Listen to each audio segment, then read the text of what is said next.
Untuk mengamankan batas antara dua desa yang bertikai, sejumlah pasukan pengamanan dari TNI Polri disiapkan sebagai 6 peleton pasukan demi mengantisipasi bentrok susulan.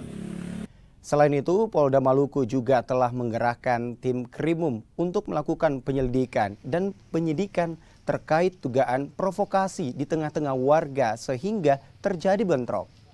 Akibat bentrok antara dua desa beberapa waktu lalu ini, 50 warga dan 2 polisi mengalami luka serta 32 rumah dan 2 sekolah terbakar. Yang paling utama sebenarnya adalah kesadaran masyarakat untuk supaya jangan lagi terprovokasi dan menyelesaikan ini dengan semangat persaudaraan, dengan pela gandum. Nah, kemarin saya kirimkan juga tim dari Krimum untuk melakukan penyelidikan dan penyidikan.